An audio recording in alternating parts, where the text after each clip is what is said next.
बिस्मिल्लाहिर्रहमानिर्रहीम, अस्सलाम वालेकुम। नाज़रीन, बलूचिस्तान में आम दुश्मन एक बार फिर मुतहरिक हो गए हैं। DGISPR लेफ्टिनेंट जनरल अहमद शरीफ चौधरी ने आज एक अहम प्रेस कॉन्फ्रेंस की, जिसमें उन्होंने हालिया दिनों में होने वाली दहशतगर्दी की तफसीलात से आगाह किया। DGISPR के मुताबिक बलूचिस्तान में 4 रोज़ के दौरान दहशतगर्दी के 3 बड़े वाक़यात हुए हैं, जिनमें फितना उल खवारिज और फितना उल हिंदुस्तान से वाबस्ता दहशतगर्दों ने अपने मज़मूम मकासद के लिए मासूम शहरियों को निशाना बनाया। सिक्योरिटी फोर्सेज ने मुख्तलिफ इलाकों में दहशतगर्दी की इन कार्रवाइयों का दिनदान शिकन जवाब देते हुए मजमूई तौर पर 54 दहशतगर्दों को जहन्नुम वासिल किया है, जबकि इन हमलों में वतन अजीज़ का दिफा करते हुए 42 जवान और शहरी शहीद हुए हैं। लेफ्टिनेंट जनरल अहमद शरीफ चौधरी ने यह वाज़ेह किया कि बलूचिस्तान पाकिस्तान की आन, शान और जान है। बलूचिस्तान की तरक्की दरअसल पाकिस्तान की तरक्की है और यही तरक्की दुश्मनों को हजम नहीं हो रही है।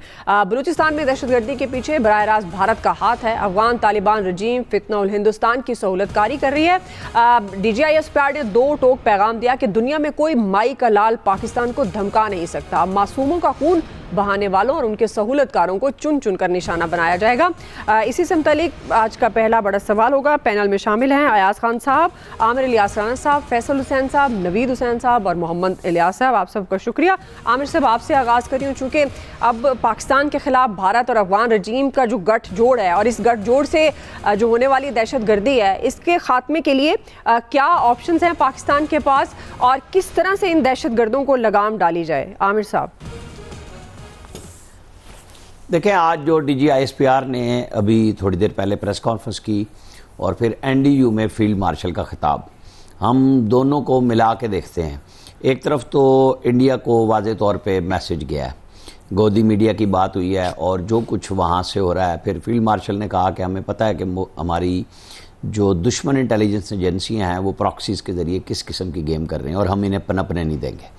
अच्छा, और साथ ही ये भी फील्ड मार्शल ने कहा कि जंगे मीडिया में बयानात से नहीं मैदान में होती हैं। बिल्कुल ठीक बात है, हम सारे भी यही बात कर रहे हैं कि हमारी मुसल्लह फ़ौज कर रही हैं। अभी देख लें कि जब ये डैम पे हमला करने गए तो वज़ीर आला बाई रोड गए हैं, वहाँ पे फोर्सेस के दरमियान में मौजूद रहे सरफराज बुगटी, ताकि हौसला भी दिया जा सके और ये ना फील कोई करे कि जी के जो चीफ़ मिनिस्टर हैं, चीफ़ एग्जीक्यूटिव हैं सूबे के, वो कोई घबरा गए इससे। एक तरफ हौसले के लिए मैदान में मौजूद है, सिविलियन की आदत, फ़ौजी काइनेटिक ऑपरेशन भी कर रहे हैं। लेकिन फिर इस वक्त अगर इंडियन मीडिया चेक किया जाए तो वहाँ चीखें बुलंद हैं इस बयान पे कि भारत सब कुछ कर रहा है। एक बराह रास्त पाकिस्तान ने ये इल्ज़ाम नहीं लगाया, पाकिस्तान कहता है हमारे पास शवाहिद भी मौजूद हैं और जाहिर है कि ये जो TTP और BLA है, फितनतुल हिंदुस्तान और फितनतुल खवारिज, वो जिस प्रॉक्सी गेम में मौजूद हैं, जिनको पैसे दिए जा रहे हैं, तहरीक तालिबान को जो कुछ मिल रहा है वो तालिबान रजीम के साथ मिल रहा है और वो ओपनली इंडिया के साथ खड़े हुए हैं, पाकिस्तान दुश्मनों के साथ खड़े हुए हैं। फिर हमारे यहाँ क्वेश्चन लोग करते हैं कि जी आप भी तो बयान दे रहे हैं, आप भी तो सिर्फ ये कह रहे हैं कि हम छोड़ेंगे नहीं और कुचल देंगे और पीछा किया जाएगा। ये बात कहने के लिए बिल्कुल दुरुस्त है, हम पीछा भी कर रहे हैं।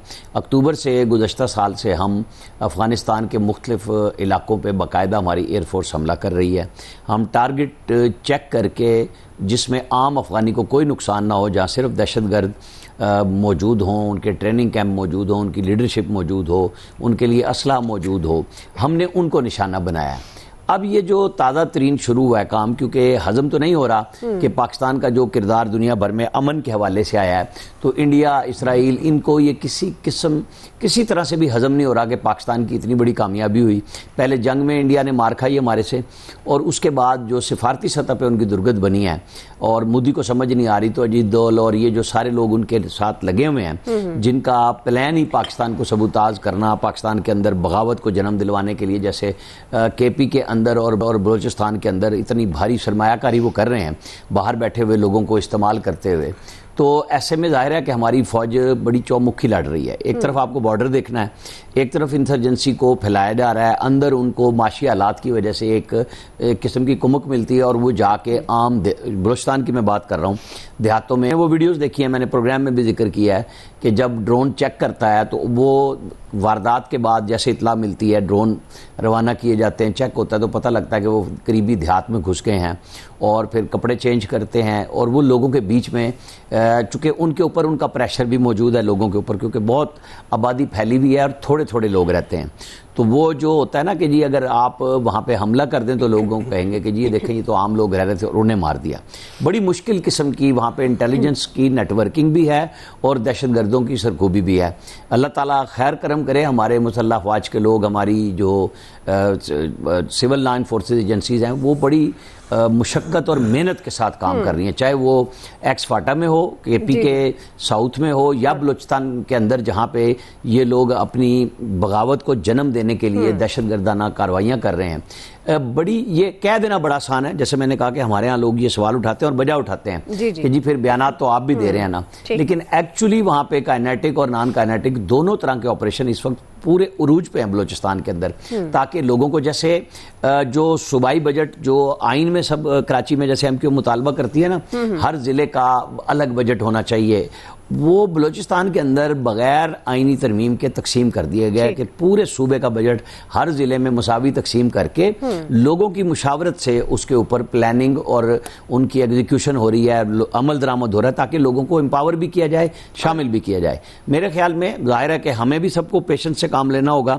जो लोग हमारे शहीद हो रहे हैं, जवान मुसल्लह अफवाज के अफसरान हैं, पुलिस के लोग हैं, हमले हो रहे हैं उनके ऊपर, उनके हौसले हमें बुलंद करने चाहिए, ना कि तनकीदी नश्तर बुलंद करने चाहिए। जी आया साहब, देखिए ये तो ओपन सीक्रेट है कि इंडिया सपोर्ट कर रहा है। नरेंद्र मोदी कई बार खुद ये अनाउंस कर चुके, ऐलान कर चुके कि हमने बलूचिस्तान में कर रहे हैं ये सारा कुछ। ज़ाहिर है हमने डोजियर भी बहुत बार दिए, यूएन में भी, बाकी भी ममालिक को हमने बताया कि ये सब हो रहा है। बिल्कुल ठीक है, सरफराज बुगटी साहब वो डैम पर हमले के वक्त चले गए वहाँ, लेकिन मुझे लगता है कि अभी जो पॉलिटिकल लीडरशिप है वो मुझे उस तरह से मुतहर्रिक ना बलूचिस्तान में नज़र आती है, ना मुझे अभी आज़ाद कश्मीर में जो मामलात हो रहे हैं वहाँ वो नज़र आ रही है। देखिए आम लोगों तक राब्ता करके उनको ये कॉन्फिडेंस किसने देना होता है कि आप बिल्कुल बेफिक्र हो जाएं। ये बात बिल्कुल ठीक है, जब मुसल्लह अफराद आते हैं तो उनका खौफ होता है, लोग अपनी जान बचाने के लिए खौफ की वजह से खामोश रहते हैं या इन फ्यू केसेस उनका साथ भी दे रहे होते हैं। मजबूरी है ना, ज़ाहिर है क्या करेंगे आप, गन पॉइंट पे जब आपसे चीज़ें कराई जा रही होती हैं तो फिर लोग मजबूर हो जाते हैं वो करने में। तो ये एक एंगल है कि क्यों मतलब सिर्फ फ़ौज नहीं सारा कुछ करना है, पुलिस के जवान भी हमारे शहीद हुए हैं इसमें, फ़ौजी भी शहीद हुए हैं, शहरी भी हो रहे हैं मुसलसल इस तरह के वाक़यात में, ये जो दहशतगर्दी के वाक़यात हो रहे हैं।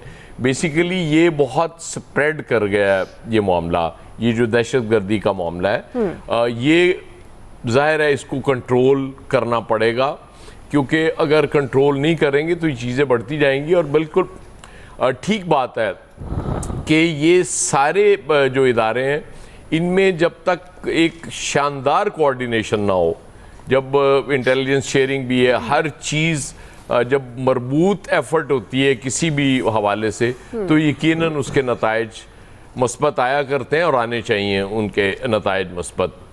अब रौला ये है कि बहुत से लोग मैं तो बड़ा एक मुद्दत से मेरा इसमें मौक़िफ़ ये रहा है कि कुछ लोग ऐसे ज़रूर होते हैं जो बात करना चाह रहे होते हैं, उनसे ज़रूर बात करनी चाहिए। ये बिल्कुल मुज़ाकरात के या बातचीत के दरवाजे बंद नहीं करने चाहिए, मेरा मौक़िफ़ है, ये गलत हो सकता है जी जी। क्योंकि एफ़र्ट्स जब इस तरह की होती हैं, मैं इसीलिए अब्दुल मालिक बलोच की वज़ारत आला का हवाला दिया करता हूँ कि उस दौर में बहुत ज़बरदस्त काम हो रहा था। नासिर झंझुआ साहब थे उस वक्त सदर्न कमांड के, वो कोर कमांडर थे, वो भी अचानक कहीं किसी घर में घुस जाते थे दुआ, लोगों से हालचाल पूछना, मिलना, फिर मतवातर लोग उनके साथ मुलाकात के लिए आ रहे होते थे।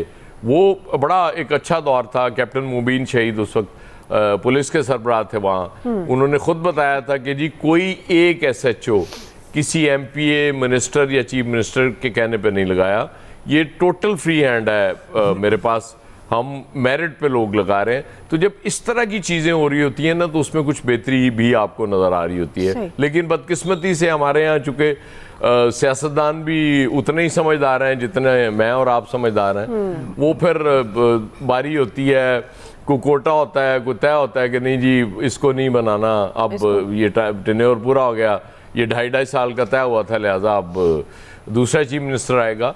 तो इस तरह सी चीज़ें फिर ख़राब होती हैं। जब डी ट्रैक होती हैं ना तो फिर वो पहले से ख़राब होना शुरू होती हैं। तो बहरहाल ठीक है, बिल्कुल काबू तो पाना है इस पर, और आज़म भी मौजूद है। आज फील्ड मार्शल साहब भी कह रहे हैं, हमारे DG ISPR भी यही बात कर रहे थे।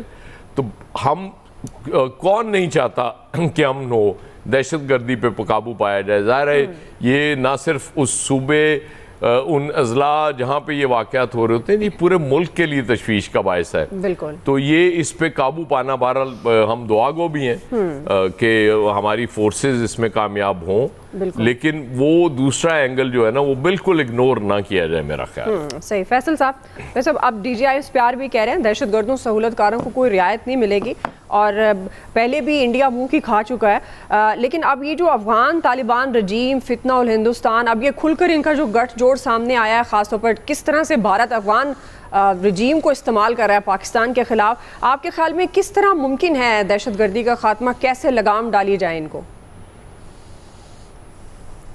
देखिए, एक सबसे अच्छी बात तो यह है कि दहशतगर्दों का भी हमें पता है और उसके सहूलतकारों का भी हमें पता है। तो ये अब हमारे लिए हदफ जो का तयन करना जो है वो बहुत जो है वो आसान हो गया। ये पाकिस्तान का एक बड़ापन है और पाकिस्तान की एक अमन पॉलिसी है कि वो इतना कुछ होने के बावजूद जिस सब्र व तहम्मुल का मुजाहरा कर रहा है, ये एक बहुत बड़ी बात है। लेकिन मसला ये है कि जो सामने वाला फरीक है वो पाकिस्तान के सब्र को जो है उसकी कमज़ोरी समझ रहा है और किसी भी तौर पर जो है वो बाज आने को तैयार नहीं है।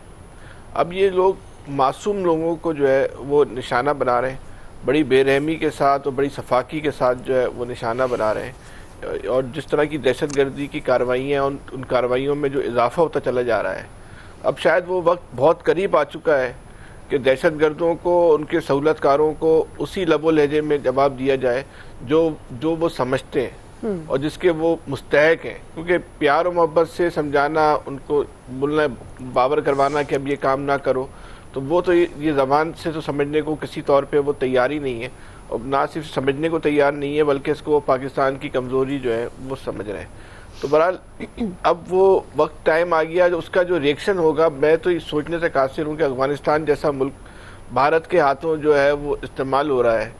वो कहते हैं ना, क्या पिद्दी थे पिद्दी का शोरबा, भी इसकी कोई हैसियत नहीं है, कोई इस्तेदाद नहीं है, इसके पास फ़ज़ाइया नहीं है, इसके पास नेवी नहीं है, इसकी जो अपनी कोई जो रिवायती फ़ौज होती है वो फ़ौज नहीं है। ये सिर्फ़ और सिर्फ पाकिस्तान की दुश्मनी में, पाकिस्तान की नफ़रत में और चंद टकों की खातिर जो है ये भारत का जो है वो अफ़गानिस्तान जो है वो अलहकार बन गया है। इसको अफ़गानिस्तान की जो रजीम है उसको इस बात का अंदाज़ा नहीं है कि उसकी कितनी भारी कीमत उसको अदा करनी पड़ेगी। और भारत अफ़गानिस्तान के अंदर वैसे भी कोई हुकूमत नहीं है, एक झत्ता है जिसने बंदूक की नोक के ऊपर जो है वहाँ पे जो है वो एक हुक्मरानी के नाम पर जो है कब्जा किया हुआ है जी। और ये पाकिस्तान के लिए अफ़गानिस्तान को निपटाना जो है वो कोई इतना बड़ा मसला नहीं है, लेकिन ये पाकिस्तान का एक बड़ापन कह ले लिया। वो कहते हैं ना कि दुनिया क्या बोलेगी, अपने से इतने कमज़ोर मुल्क के साथ आपने जो लड़ रहे हैं। पाकिस्तान तो जाहिर सी बात है इतना कोई एक बेरहम और शफ़ाक़ मुल्क नहीं है। फिर वो मुसलमानी वाले मामलात भी आ जाते हैं, पड़ोसी वाले मामलात भी आ जाते हैं, भाईचारे वाले मामलात भी आ जाते हैं, उम्मा वाला मामला भी पाकिस्तान में एक बड़ा ही एक मसला है। इन चीज़ों की वजह से शायद पाकिस्तान की जो रियासत है, जो इदारे हैं, वो लिहाज मुरव्वत कर रहे हैं। लेकिन अब वो वक्त शायद बहुत करीब है कि उनको उसी तरह जो जवाब दिया जाएगा। तो वो सोच कर भी जो है ना एक रुंगटे खड़े हो जाते नहीं होने चाहिए, क्योंकि सामने वाला जो हमारा दुश्मन है वो बड़ा बेरहम और शफ़ाक़ है। लेकिन उनका जो हशर होगा, जो उनका अंजाम होगा, वो बड़ा ही बहुत ही ख़तरनाक उनका अंजाम होगा।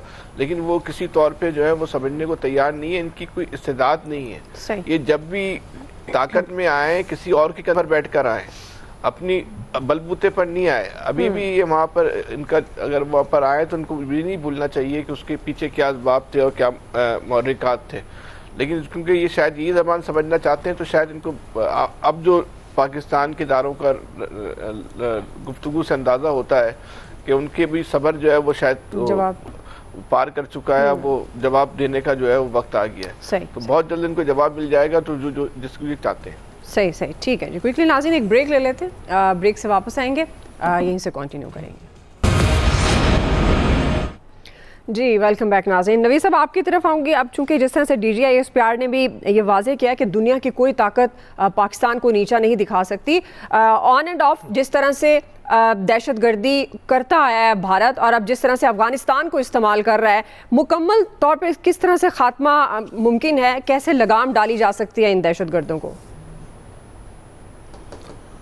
अच्छा दुआ देखिए, ये अफ़गानिस्तान का और इंडिया का जो गठजोड़ है ये कोई नई बात तो नहीं है ना। ये जब अशरफ गनी वहाँ पे था, जब हामिद करज़ई वहाँ पे अफ़गानिस्तान में था, उस वक्त भी यही बात चल रही थी कि NDS और रॉ का गठजोड़ है। उस वक्त भी हमें यही बताया जाता था कि जो अफ़गानिस्तान की इंटेलिजेंस एजेंसी उस वक्त की NDS थी और जो रॉ थी उनका गठजोड़ है, और वो जो है वो TTP को और बाकी जो दहशतगर्द तंजीमें हैं उनको एज ए प्रॉक्सी यूज़ कर रहे हैं पाकिस्तान के ख़िलाफ़। अच्छा ये बात उस तरह से भी नई नहीं है कि जो इंडिया के नेशनल सिक्योरिटी एडवाइज़र हैं अजीत डोवाल, उन्होंने तो ये बात खुल के ऑन रिकॉर्ड कह रखी है कि जी एक नई स्ट्रैटेजी जिसको वो ऑफेंसिव डिफेंस का नाम देते हैं कि जी वो पाकिस्तान के ख़िलाफ़, क्योंकि ऑफेंसिव डिफेंस में वो सब कन्वेंशनल जंग के ऊपर जो रिवायती जंग है वो तो लड़ नहीं सकते, वो तो सुबकी होती है जैसे 2019 में हुई, जैसे अभी 2025 में हुई। तो वहाँ पे तो रिस्क ये है कि आपकी अपनी सुबकी हो सकती है। तो इस वजह से वो सब कन्वेंशनल वॉर के ऊपर, वॉरफेयर के ऊपर वो ये एक स्ट्रैटेजी उन्होंने सामने लेके आई। और उस सब कन्वेंशनल वॉरफेयर में क्या है कि उसमें आप जो है वो हाइब्रिड वॉरफेयर के ज़रिए आप प्रॉक्सीज को अंदर जो है उनको सपोर्ट करेंगे, उनको बैंक रोल करेंगे। और उन्होंने तो ऑन रिकॉर्ड ये कहा था कि अगर मुंबई जैसा एक वाक़या और होता है तो आपको पाकिस्तान को बलूचिस्तान से खुदा न खासा हाथ धोने पड़ेंगे। तो ये तो उनके खुद के ये जो है उनके स्टेटमेंट्स हैं। और इसी तरह से मोदी ने, जैसे खान साहब ने जिक्र किया, मोदी के स्टेटमेंट्स हैं। और उससे बढ़ के सबसे बड़ी बात ये कि हमारे पास ये कुलभूषण जाधव की शक्ल में एक जो है वो जिंदा सबूत हमारे पास पड़ा हुआ है। तो ये तो हमें ये तो कंफर्म है कि इंडिया जो है वो यहाँ पे वो कार्रवाइयाँ कर रहा है। हमारा क्या है, हमने किस तरह से इस चीज़ को निपटना है। तो देखें, आपने डिप्लोमेटिकली आपने दुनिया में बहुत बड़ी अचीवमेंट कर ली, आपने दुनिया को एक बड़ी तबाही से बचा लिया, आपने जो है वो ग्लोबल इकोनॉमी को बचा लिया।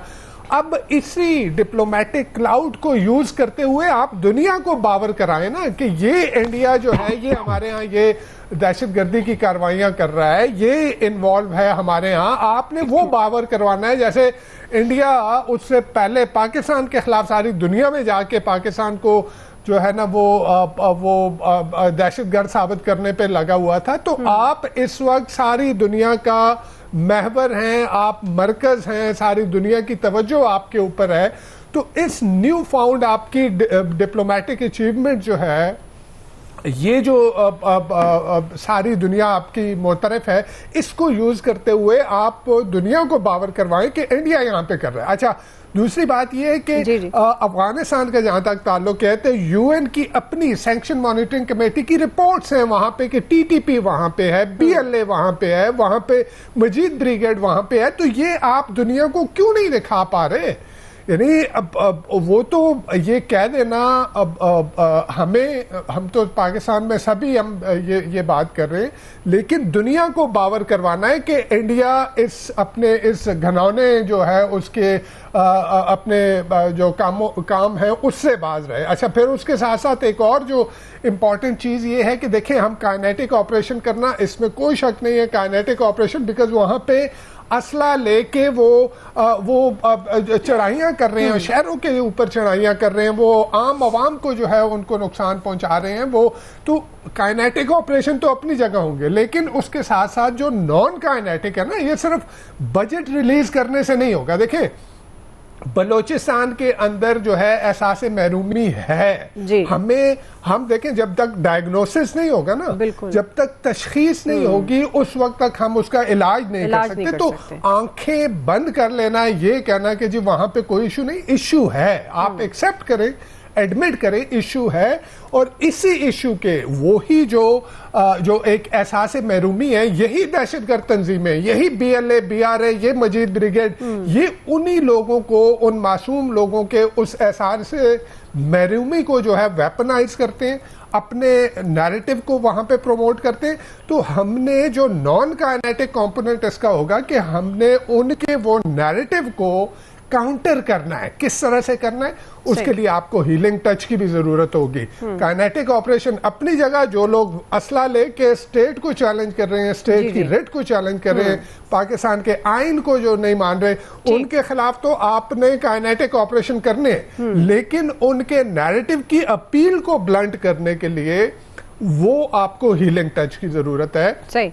और उसमें जैसे खान साहब ने कहा कि पॉलिटिकल प्रोसेस की जरूरत है। ठीक है। आप पॉलिटिशियन को आगे लेके आए कि आप इन लोगों के इस नैरेटिव को ब्लंट करने के लिए जो है वो ये करें। और एक चीज और दुआ मैं कहता चलूं कि देखें, आपका जो आपकी स्ट्रैटेजी होती है ना, वो दुश्मन को आप इकट्ठा नहीं होने देते।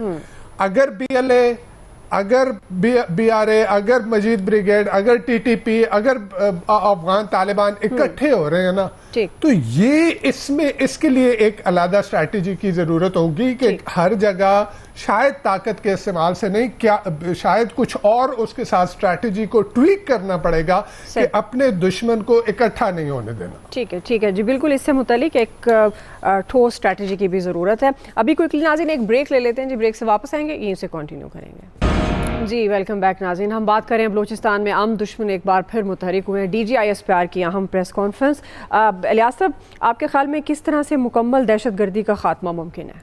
लेकिन दहशतगर्दी के खात्मे के लिए पहले भी नेशनल एक्शन प्लान पर अमल दरामद किया गया, फिर उसके बाद भी किया गया।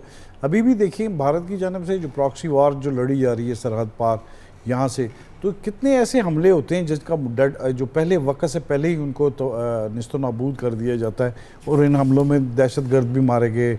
अब तो देखें, अब तो ये मुसलसल ये अमल शुरू हो गया है। इसके लिए भारत की जानब से जो सरहद इस्तेमाल की जा रही है अफ़गानिस्तान के लिए, इसके लिए फंडिंग भी की जा रही है, और दुनिया भर को भी इसका सारा पता चल गया कि कितनी फ़ंड इस्तेमाल किए हैं, किन किन ग्रुपों को इस सिलसिले में शामिल किया गया पाकिस्तान के अगेंस्ट चलाने के लिए, और जो असला भी दिया जा रहा भारत की जानब से, जो प्लान किया जा रहा है। तो ये सबके सामने है कि 9 मई के बाद जो भारत के साथ हुई पहलगाम के वाक़े में, अभी तक वहाँ के शवाहिद नहीं दे सके। पाकिस्तान की जानब से तमाम शवाहिद दिए जा रहे हैं, तमाम चीज़ें बताई जा रही हैं, दुनिया भर में जो सफारती मुहिम चलाई जा रही है उसमें बताया। अब देख लें, सिंध ताश जो माहिदा है उसकी भी खिलाफ वर्जी की जा रही है। मानसून का सीज़न है तो एक मरतबा भी रब्ता नहीं किया गया 2022 के बाद, यानी कि देख लें 4 साल हो गए कि रब्ता नहीं किया गया। तो वो कोई कसर नहीं छोड़ता। उसको पता है कि वो बराह रास्त लड़के उसने एक दफ़ा इतनी मार खाई है कि उसको जो चंद मिनटों की जो मार है वो अभी तक भूले नहीं है, और उसका इतना दर्द है कि वो प्रॉक्सी वार जो जिस तरह भी हो सके लड़ने के लिए पाकिस्तान में, बलूचिस्तान में, KP में, जहाँ भी हो सके उसके जहाँ पहुँच सकता है, तो वो इस्तेमाल करने की भरपूर तरीके से कोशिश कर रहा है, फंडिंग कर रहा है। तो इसके दुनिया भर को पता है कि दहशतगर्दी के जो फंड्स वगैरह जो इस्तेमाल भारत की जानब से किया जा रहा है, अब आलमी सतह को देखना चाहिए आलमी ममालिक को कि जो दहशतगर्द का जो असला दुनिया भर में जो दहशतगर्दी फैलाने, ना सिर्फ पाकिस्तान बल्कि तमाम ममालिक में, इस बारे में कनाडा में, अमेरिका में भी, तो ये सारे शवाहिद उनके पास, सबके पास मौजूद हैं। इनके ख़िलाफ़ कार्रवाई की जानी चाहिए। पाकिस्तान की जानब से तो इनका डट के मुकाबला किया जा रहा है। अभी 26 जून को जो वाक़या है, जिस तरह पाकिस्तान ने किया, इनको सबक सिखाया जाता है बार बार, और ये नहीं है इनके दहशतगर्दी के जो ठिकाने उड़ाए गए हैं, तो उसमें सबसे ज़्यादा जो तकलीफ़ होती है वो भारत को होती है, क्योंकि उसकी सारे जो प्लान हैं उसके वो तबाह होते हैं। तो जाहिर है उसको ये सारी चीज़ें देखने की। अब तो बरमला एतराफ़ करता है गोदी मीडिया, मोदी के इसके बारे में कि दहशतगर्दी के लिए वो इसके लिए फंडिंग कर रहे हैं बलूचिस्तान में। तो जाहिर है इस चीज़ को दुनिया भर को देखना चाहिए। इनके लिए पाकिस्तान की जानब से तो अपना भरपूर तरीके से दफा किया जा रहा है, और इसका भरपूर तरीके से जो जवाब दिया जाता है, तो भारत को इसके जो है उसके 4 तबक रोशन होते हैं इस बारे में कि उसको पता है कि पाकिस्तान की तरफ से वो जिस तरह अगर बराह रास्त देखेगा तो उसकी आंखें निकाल दी जाएंगी। तो इसके लिए वो क्या करेगा फिर? वो उससे इस्तेमाल करता है कि जी वो मुस्लिम ममालिक है, मुस्लिम उम्मा आ जाती है कि जी उनको छोड़ दिया जाए। फिर इसके लिए जो दोस्त ममालिक आके कहते हैं कि जी अफ़गानिस्तान में ना कुछ किया जाए, तो इसके लिए जो है इन दोस्त ममालिक को भी चाहिए कि वो देखें कि अब भारत की जानब से क्या किया जा रहा है पाकिस्तान के साथ, और जो सरहद इस्तेमाल की जा रही है, जो दहशत गर्दी के लिए जो इस्तेमाल की जा रही सरजमीन, जहाँ वो असला दे रहा है, अपने पैसे दे रहा है, तो उसकी जो सारी चीज़ें, ये चीज़ है हमारी इंटेलिजेंस ऐसी है कि उनको पता चलता है कि सारी चीज़ें हैं, उसका बर वक्त मुकाबला किया जाता है। जो सरहद पर जो बैठे हुए हैं उनको पता है कि किस तरह दफा करना है और किस तरह जवाब देना है उनको। तो जिस तरह जवाब दे रहे हैं तो उस तरह जो चीखें निकल रही हैं उनकी भी, अफगानिस्तान में भी और भारत में भी चीखें निकल रही हैं। उनके पास कोई जवाब ही नहीं, कोई हवाई चीज़ नहीं है, कितनी सख्त नहीं है कि वो पाकिस्तान की तरफ देख सकें बिल्कुल मैली आंख से। तो भरपूर तरीके से जो इस वक्त दफा किया जा रहा है, इसके लिए शहादतें दी हैं हमारे नौजवानों ने, उनको सलाम है। उन्होंने भरपूर तरीके से मुल्क के लिए किया है, और जो कौम के लिए ये इसके लिए इसकी मिसाल नहीं मिलती कि कुर्बानियों का जो सिलसिला है वो एक अरसे दराज से जारी है और रुक ही नहीं रहा। और ये पाकिस्तान के दफा के लिए किया जा रहा है, मुल्क के अवाम के चैन के लिए, ताकि ये बैठ सके। तो भारत को इसको शर्म करनी चाहिए इसके लिए, और इसका मुंह तोड़ जवाब देना चाहिए। बिल्कुल जी, बिल्कुल जी। दुश्मन वाज़ेह है, ज़ाहिर है भारत ये दहशतगर्दी कर रहा है, अफगानिस्तान को इस्तेमाल कर रहा है। पाकिस्तान की स्ट्रेटेजी भी वाज़ेह है कि किसी भी सूरत दहशतगर्दों और सहूलतकारों को कोई रियायत नहीं दी जाएगी। वक्त ख़त्म हो गया, आज के एक्सपर्ट से इतना ही। फीडबैक दीजिएगा, ख्याल रखिए, अल्लाह हाफिज़।